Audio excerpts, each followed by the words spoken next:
So thanks for joining us on this edition of Seen and Solved from Hubbard-Hall. This is the second part of our shows on precision cleaning with solvents. And today we spoke earlier with Jeff Davis with Hubbard-Hall, and he's being joined today by Barbara Kanegsberg and Ed Kanegsberg, who are with BFK Solutions Consulting. And since 1994, did I read it right? 1994. That's right. Yeah, the cleaning lady and the rocket scientist. I've seen them for many, many years, a lot of conferences. They've partnered with manufacturers to help industry achieve excellent product cleaning, which is very, very important. I'm Tim Pennington, and you're listening to Seen and Solved, brought to you by Hubbard-Hall. Better results, less chemistry.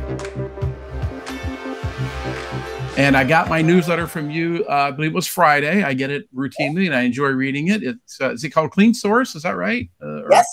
Yes. So thanks for joining us today, Ed and Barb. Happy to be here. Happy to be here. Good to see you guys.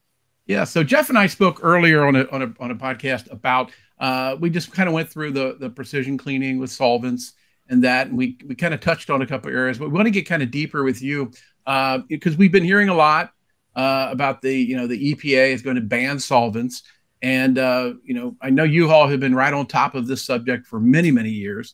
So what's going on? Tell us about what's happening right now today and what you maybe see coming along soon when it comes to solvents. Absolutely. Well, first, it's wonderful to be here, and solvent bans. So first of all, maybe not. This is a national effort. So anybody that says it's the wackos out in California, no, it is US EPA amended TSCA. TSCA is not an opera in this case, although there's a lot of a drama associated with the Toxic Substances Control Act. And basically, the issue is that Congress, through laws, through the Lautenberg legislation, has directed the Environmental Protection Agency to take certain steps. And they're supposed to be setting priorities for existing chemicals, to look at them again. So in the first 10 chemicals, which Ed has lovingly dubbed the naughty 10, they have included methylene chloride, trichloroethylene, perchloroethylene, and N-propyl bromide, which the EPA refers to as 1-bromopropane. And they're looking at them chemical by chemical, step by step. It's very, very stovepiped, even within the EPA. Why? In part because Congress told them to do it that way. Once they've prioritized a chemical for study, the EPA then goes in and does a risk evaluation. And the risk evaluation is to determine if there is a problem with the environment or worker safety. And that's one of the things this Lautenberg Amendment did, is it gets the EPA into areas that previously had been addressed only by OSHA. And this risk evaluation does not take into account the effects of any of the alternatives. It doesn't take into effect any economic aspects of it. It's just the toxicity of the chemical per se. And that's pretty much, a lot of it is animal studies from what I've seen. So EPA determined that methylene chloride, trichloroethylene, perchloroethylene, and N-propyl bromide posed, quote, unreasonable risk, not to the environment, but to workers. So then what they do is they take steps to mitigate the risks. And that includes, that's where they start to look at alternatives. Do they work? What are the risks of the alternatives? What is the costs? And from that stage, they go on to develop rules to address the risks. Barb, that's fairly new, right? EPA had never really delved into the worker safety piece. They were always concerned with the water, air, and the outside environment, correct? TSCA, the Toxic Substance Control Act, has been around since the 1970s when the EPA was actually formed. But it wasn't until it's been mainly addressed new chemicals before they go on the market. They have to they did look to see whether they pose a risk. Right. And they had been looking at risks to people in that case. But here they're going back. They're saying, okay, these are chemicals that have already been on the market for a while. We're taking another look. And certainly there's always been an understanding of risk to workers, even going back to the CFC, the Freon era. They looked at would there be an acute toxicity issue, but not to this extent.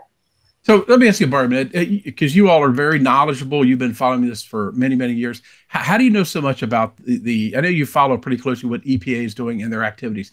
Tell us a little bit about that, how you're involved with that. Well, our clients ask us. You know, we rent our brains, we teach, we solve problems, and we're independent consultants. So we're not looking at the chemical or the equipment, or we're not doing commission work. We're looking at them, but we're not selling them. We're not selling them. Right. We talk to folks in metal finishing, aerospace, medical, electronics, military, even fine arts. Some of them use solvents. Some of them use aqueous. Some of them do both. One of our clients for the last few years has been the EPA, and they're a very good client also. We have a contract to provide them, the EPA, with technical information. So how do solvents work? The solvency, how do they clean? Washing, rinsing, drying, that kind of stuff. Economic stuff. How does a vapor degreaser work? Yeah. What happens if you try to clean with acetone and heat? You get a large explosion. You know, we tell them this. We are not the EPA. These views are our own. Right. So that's how we know about it, because our clients ask us, including the EPA. Right. So you're really telling them how these products are used in the facilities, how they actually work, those type of things. Yes. And what the alternatives are, and any problems associated with alternatives. So when I think to that point, I mean, I think you guys shouldn't undersell yourselves on the length of time and respect you have in the industry. Is that, as I said on an earlier podcast, Tim, I think people recognize the value of having like a third party kind of carry their message forward, because no one really wants to raise their hand. You know, I'm with the EPA. I'm here to help you. I mean, so Barb and Ed do an excellent job of being a good intermediary. And I know I've been on a number of symposiums with them, and the end user base is desperate for information without someone judging what they're currently doing. I think that's really what a lot of what you guys bring to the table is an honest discourse with end users and telling them exactly what they can expect. Is that fair to say, Barbara, Ed? I think it is. We get honest. Sometimes it's tactless as well as honest. Right. And in fact, our contract with the EPA is worded such that we don't have to tell the EPA any business information. So, for example, if we work with someone at company X, they want to get information to the EPA but don't want to talk to them, we have what we've lovingly termed our fabulous BFK Solutions Limited Witness Protection Program. So they do not get a home in the south of France, a Ferrari, or a new identity. They do, however, get their names left off, and that's been invaluable. That helps a lot of people want to talk, but they don't want to talk publicly. Right. And that seems like a fair process to have, correct? Is that they're getting legitimate, concrete information without, really any liability with that. But I think that's what the EPA wants. They want to know more about how the processes are used and how the chemicals and equipment are used with that. Great. That ultimately helps U.S. industry, because we need stuff that works, not something that's perfectly safe and politically correct. We need actual processes that can be used. So give our listeners and viewers an idea of when there might be final rules, or when do you estimate if they're going to come out with any bans? What's the time frame? What are we looking at with that? Yeah, well, let me start with the concept of bans, or what might happen. Thing is, we really don't know. We really even don't know what the EPA is thinking every time. But it also may depend on which chemical they're talking about, and it may depend on specific applications. But there could be bans on use, production, or import of the chemical. Even disposal of the chemical, or there could be restrictions on equipment that you use, and or just monitoring requirements. And since some of you may know, I have a checkered past. I have a background in biochemistry and clinical chemistry. Mm-hmm. One of my questions has been, when does an unreasonable risk become a reasonable risk? An unreasonable risk is kind of a non-quantified thing. Well, they're starting to say it. They've quantified unreasonable, and those levels are very, very low. They have what they call an ECHL, rhymes with freckle, and it stands for existing chemical exposure limit. And in our recent newsletter, we've put a table to show these much lower limits. And we took the lowest. These are being proposed. These aren't actually there yet, but these could be part of the I think they're getting pretty likely to be there. They're in the federal docket, and we've given pathways to the docket because it took a little effort to find them. But they're much, much lower than existing limits. And a lot of folks say, well, we meet the existing limits. Well, that's interesting. The persnickety low level for trichloroethylene is 10 parts per million.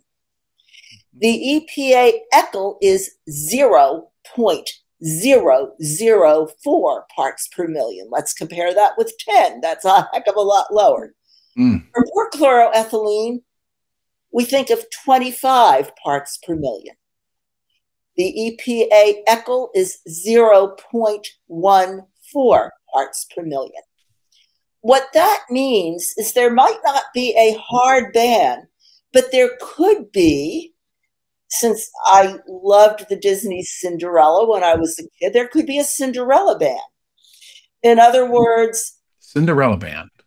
Sure, if you can clean this great big castle, which is going to cost you so much and take so much effort, you can go to the ball and use trichloroethylene, but it would take an awful lot of effort. So people might be able to use it, but it would be such a pain in the patoot to use it that they wouldn't. Well, there's no typical, really commercially available equipment that will contain a solvent to that low level. And that's so, like to Barbara's point, it's almost like a Cinderella ban. It's almost impossible to achieve. Now, actually, perchloroethylene, we've done measurements on a 20-some-year-old, about a 20-year-old airless degreaser that gets used all the time. And even sticking a monitor right outside the lid where people would unload and unload. This is where you don't have a vapor air space. The chamber is empty when you load and unload it. You can stay well below it. Yeah, you can. You can do it, and you can live to tell about it. Right. So when you mention these limits, are these limits to worker exposure or just air quality? These are the equivalent of an OSHA limit or an ACG, or a PEL or a TLV, if you know what I'm. It's an 8-hour exposure. Yeah. And I was just telling Jeff in our previous podcast is that I heard an attorney speak last week who was talking about these measurements are not taking into account PPE. They're not even using PPE, correct? If the workers have PPE, or are they? They assume that the worker will not use PPE. They've written that into some of these. That's a great point. And there's a point to it, but it's also, in a way, you pointed out, it's like assuming that even though there are seatbelts, nobody's going to put their kid in a seatbelt. You know, I'm not sure that's completely a valid way of looking at it. But and again, we are not the EPA, just in case you think we might be government. You know, right. So you want to give some of the time estimates? Yeah. You also asked when might these rulings come out? The best that we know, and these are estimates, is that for methylene chloride, that's going to be first up on the block. And they expect to have a proposed rule by the end of 2022, which is the current year. So that's typically, from what we've seen of what the EPA does, that means right at the Christmas break, sometimes the 24th of December, they'll issue the rule. Nobody is around to even look at it. So be around to look at it, and we'll keep an eye out too. But then that will be followed by perchloroethylene, PCE, early in 2023. I don't know what they mean by early, probably first quarter. These are sort of guesstimates. And then PCE and propyl bromide somewhat later in 2023. But they expect by the end of 2023, all four of these will have been addressed by proposed rules. Now, the proposed rule, when they send it out, that just opens a public comment period. Usually it's like 6 weeks to 2 months. And then they go back and they have to address any of the comments that have been made and develop a final rule. And that final rule needs to be proposed within 1 year of the proposed rule. So if you take the dates that I just gave and add 1 year to that, that would be when you would expect a final rule. So fear and market factors may push a decision, and our concern is that it may push manufacturers into poorly planned decisions. For example, one thing is that ECHLs scare people witless, or a word that rhymes with witness. We have already seen trichloroethylene shortages, higher prices. Mm-hmm. Jeff, you've called us in panic about that, I think. And yeah, and that's not, Barbara, that there's nothing to say about the market forces on the availability of some of these solvents.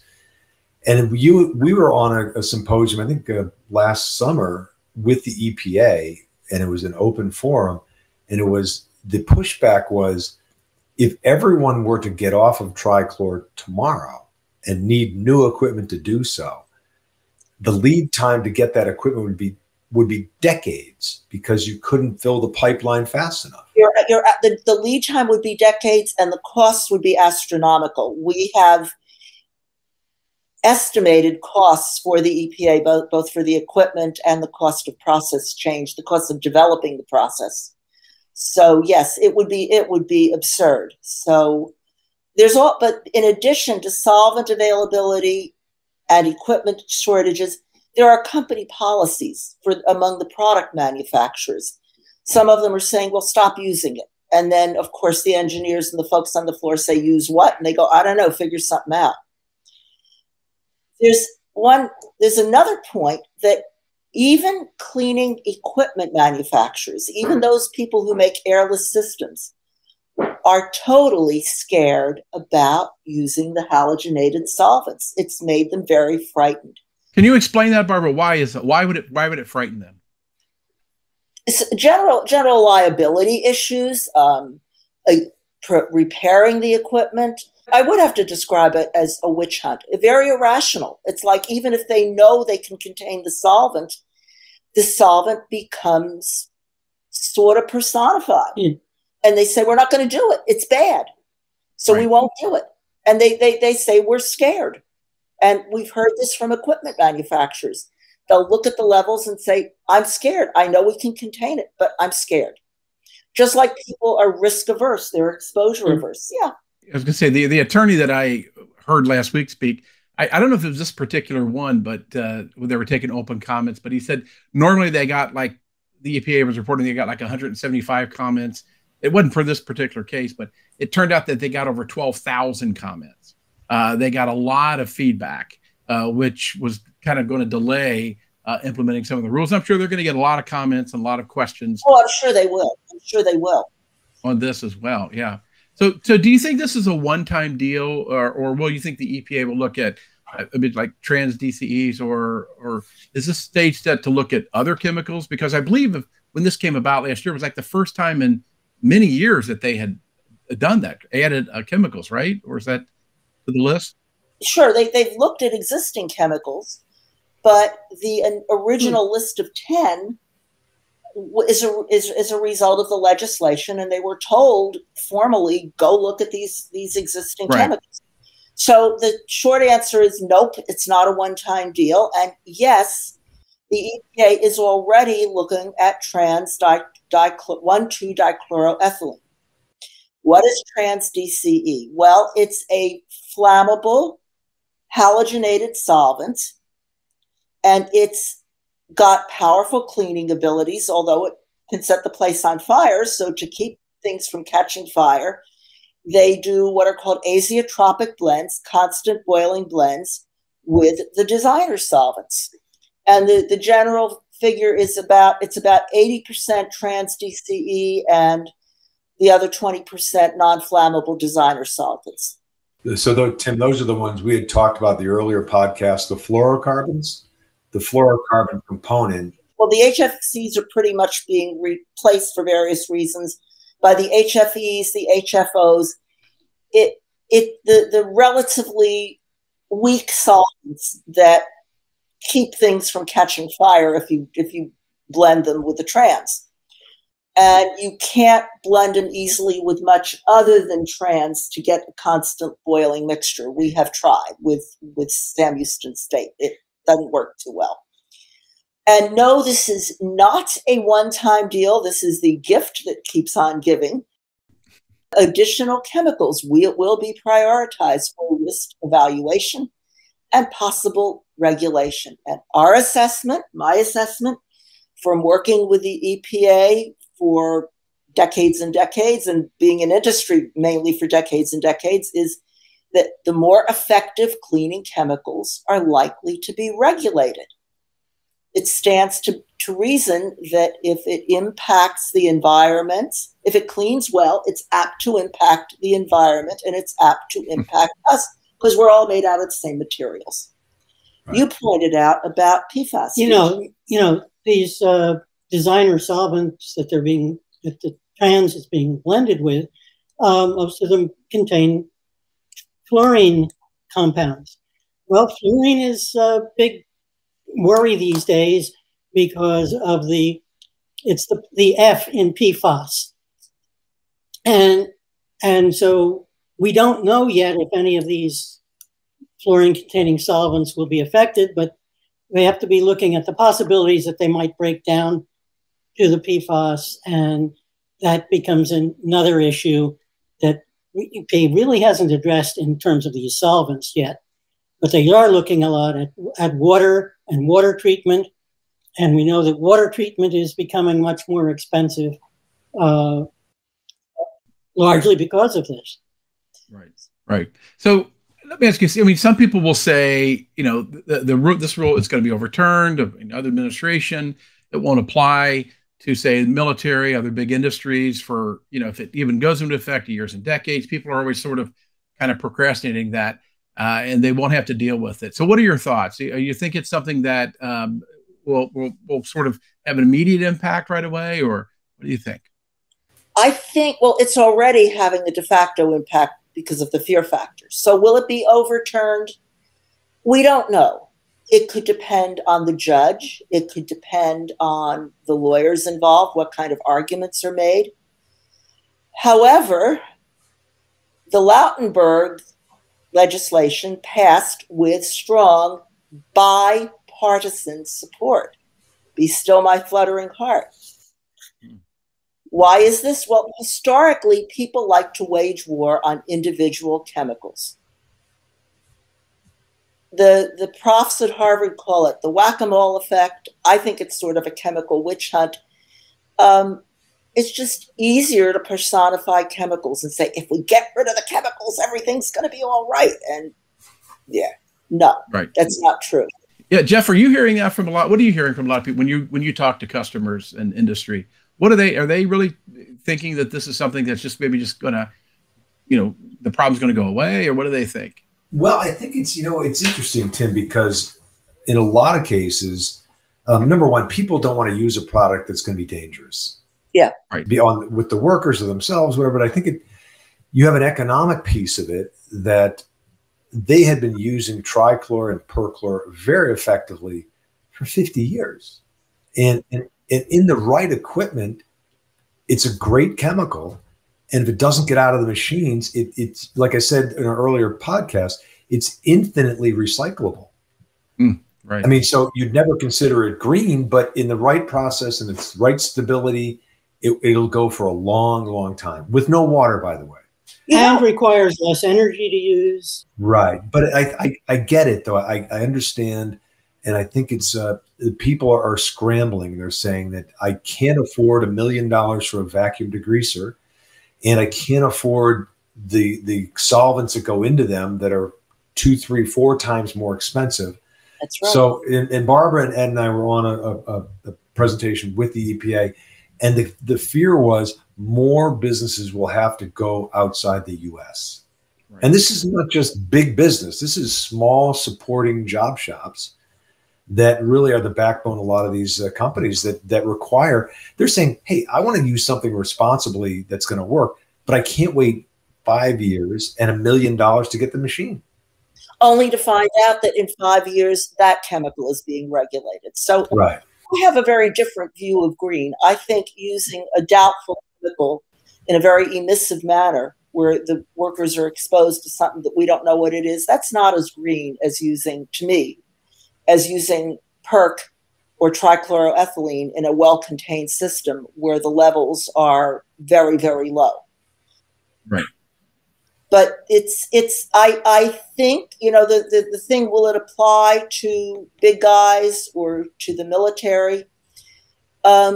Some of the old timers think the military and the bigger companies will be exempt. What we see is the larger companies are taking it very, very seriously. Yeah. Right. There could be longer cut-in times for what EPA is termed safety critical applications like medical and aerospace, perhaps advanced automotive.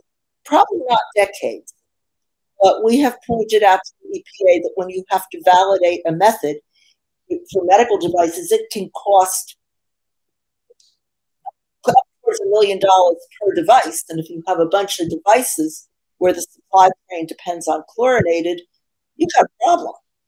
Would some manufacturers leave use? I think they would. And I think historically that happens. Right. Well, that segues into kind of, as we wrap up, maybe a final question.